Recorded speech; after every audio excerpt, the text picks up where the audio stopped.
Hello friends, this is Poonam and welcome to Subira study points. तो friends, आज हम discuss करेंगे अभिप्रेरणा एवं अधिगम। तो बात करें अगर अभिप्रेरणा की, तो अभिप्रेरणा का शाब्दिक अर्थ है कुछ करने की इच्छा शक्ति। यानी कि जब आप अंदर से अभिप्रेरित होते हैं कुछ करने के लिए, या आपका मन होता है कुछ करने के लिए, या फिर आप उत्तेजित होते हैं, तो ये सारी चीज़ें अभिप्रेरणा कहलाती हैं। इसके अलावा जो अभिप्रेरणा होती है ये दो प्रकार से होती है, एक तो आंतरिक रूप से और एक बाह्य रूप से। आंतरिक से मतलब जब आप खुद से ही प्रेरित हैं कुछ करने के लिए, आप कुछ करना चाहते हैं, आपकी कुछ भी करने की इच्छा है खुद से, तो वो होती है आंतरिक प्रेरणा। और बाह्य प्रेरणा से मतलब है कि जब बाहरी रूप से आप प्रेरित होते हैं, यानी कि जैसे आपसे बोला जाता है कि आप ये काम करें तो आपको ये पुरस्कार दिया जाएगा, या कुछ भी ऐसा, तो वो हो जाती है बाह्य अभिप्रेरणा। यानी कि जब आप कुछ पाने की इच्छा से कुछ करते हैं तो वो बाह्य प्रेरणा होती है। और आंतरिक यानी कि आपका मन है बस कुछ सीखने के लिए, कुछ जानने के लिए, यानी कि आप अंदर से उत्सुक हैं, तो वो हो जाएगी आंतरिक अभिप्रेरणा। उसके बाद आगे देख लेते हैं आवश्यकता का पदानुक्रम सिद्धांत, जो कि दिया है अब्राहम मैस्लो ने। और इन्होंने इस सिद्धांत में कुछ चरण बताए हैं जो कि मानव की आवश्यकताओं से संबंधित हैं। यानी कि जो मनुष्य होता है वो अपने आवश्यकताओं के हिसाब से काम करता है। तो इनका जो पहला चरण है, इन्होंने बताया है पहला चरण कि पहले सबसे मनुष्य जैविक आवश्यकताएं या फिर जो शारीरिक आवश्यकताएं होती हैं उसकी, यानी कि जो बेसिक नीड्स होती हैं, वह मनुष्य चाहता है। जैसे कि भोजन हो गया, नींद, पानी, इस तरीके की चीज़ें सबसे पहले मनुष्य चाहता है। और जब इन चीज़ों की पूर्ति हो जाती है, उसके बाद सेकेंड चरण में फिर वह सुरक्षा की आवश्यकता उसे होती है।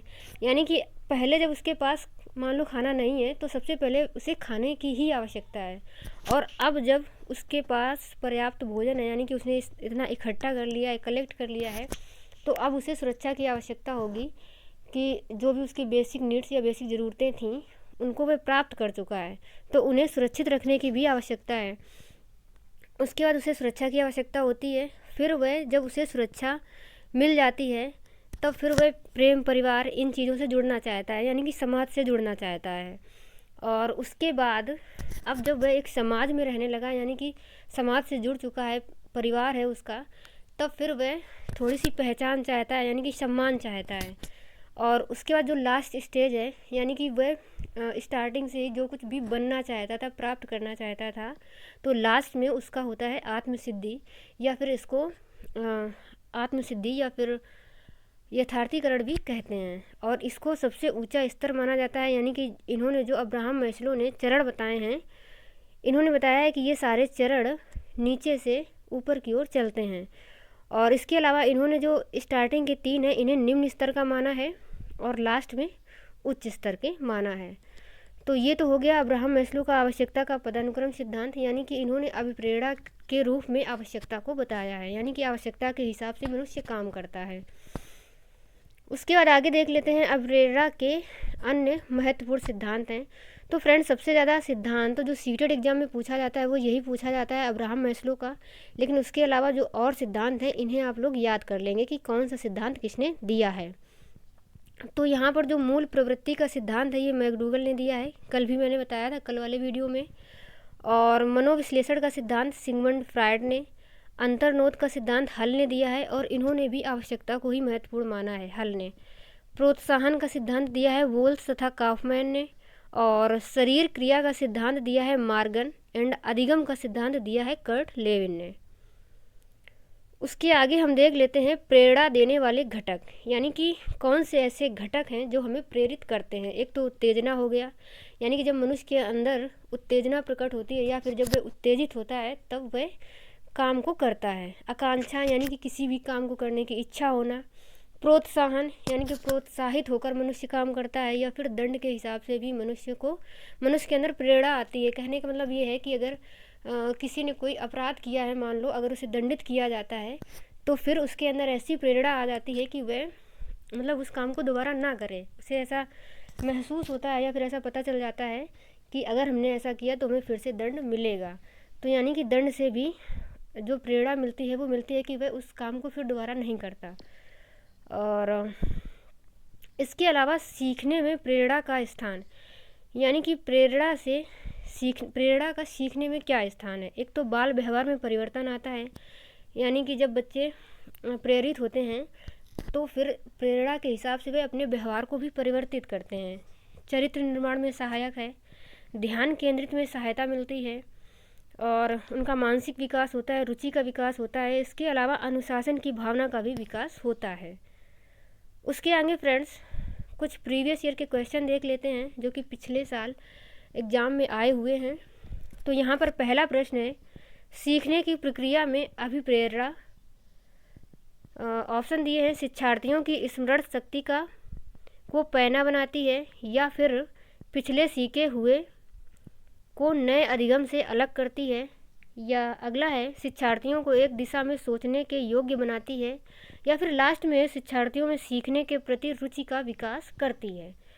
तो जो अभिप्रेरणा होती है वो शिक्षार्थियों में सीखने के प्रति रुचि का विकास करती है, क्योंकि यहाँ पर जो पहला ऑप्शन है स्मरण शक्ति को पैना बनाना, ये गलत है। एंड पिछले सीखे हुए को नए अधिगम से अलग करती है, ये भी गलत है। और शिक्षार्थियों को एक दिशा में सोचने के योग्य बनाती है, तो ये भी गलत है। तो ऑप्शन हमारा 4th नंबर सही हो जाएगा।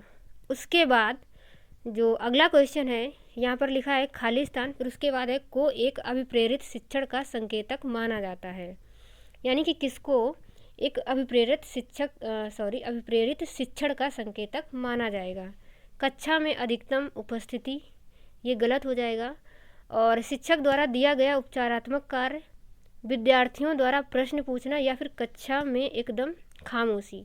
तो कक्षा में एकदम खामोशी है तो ये अभिप्रेरित शिक्षण का संकेतक नहीं है, बल्कि जब बच्चे प्रेरित होते हैं तो फिर वे प्रश्नों को पूछते हैं, यानी कि जब वे प्रेरित होंगे तब उनके अंदर कुछ जानने की इच्छा होगी और जब वे कुछ जानना चाहेंगे तो वे प्रश्नों को भी पूछेंगे। तो ऑप्शन हमारा 3rd नंबर सही हो जाएगा। उसके बाद जो अगला क्वेश्चन है, निम्न में से कौन सी शब्दावली प्रायः अभिप्रेरणा के साथ अंतर बदलाव के साथ इस्तेमाल की जाती है। तो अभी मैंने जब आप लोगों को बताया अब्राहम मैस्लो का जो आवश्यकता का सिद्धांत है, इसमें उन्होंने अभिप्रेरणा के स्थान पर आवश्यकता को ज़्यादा महत्व दिया है। उन्होंने कहा है कि मनुष्य को जब आवश्यकता होती है तब वह काम करता है। तो यहाँ पर अभिप्रेरणा के साथ अंतर बदलाव के साथ जो इस्तेमाल किया जाता है वो है आवश्यकता। उसके बाद अगला क्वेश्चन, विद्यार्थियों को स्वच्छता के लिए प्रेरित करने हेतु उन्हें स्वच्छता समिति का सदस्य बनाना प्रतिबिंबित करता है। प्रेरणा की सामाजिक सांस्कृतिक संकल्पनाएं, व्यवहारवादी उपागम, या फिर मानवतावादी उपागम, या संज्ञानात्मक उपागम। तो जो एक साफ सफाई वाला या स्वच्छता वाला जो भी काम है ये सामाजिक कार्य होते हैं, और अगर वह किसी भी समिति का सदस्य बन रहा है यानी तो फिर वह किसी समाज से जुड़ रहा है, एक तरीके से ऐसे देख लेंगे। तो ऑप्शन हमारा सही हो जाएगा कि प्रेरणा की सामाजिक सांस्कृतिक संकल्पनाएं। ऑप्शन हमारा 1st नंबर सही हो जाएगा। उसके बाद जो अगला क्वेश्चन है, कोई शिक्षिका अपने विद्यार्थियों को अध्ययन करने हेतु आंतरिक रूप से उत्प्रेरित करने के लिए कैसे प्रोत्साहित कर सकती है। ऑप्शन दिए हुए हैं, प्रतियोगितात्मक परीक्षण से, या फिर व्यक्ति लक्ष्य निर्धारित करने और उनमें निपुणता पाने में उन्हें मदद देकर, या साफ दिखाई पड़ने वाले इनाम देकर जैसे टॉफ़ी, और उनमें चिंता और डर पैदा करके।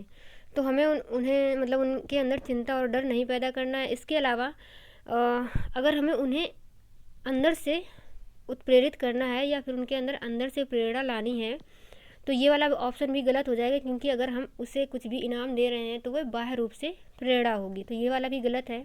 इसके अलावा जो पहला वाला है प्रतियोगितात्मक परीक्षण, तो ये भी गलत है, क्योंकि इससे तो बस एक दूसरे से आगे जाने की होड़ जैसी लग जाएगी।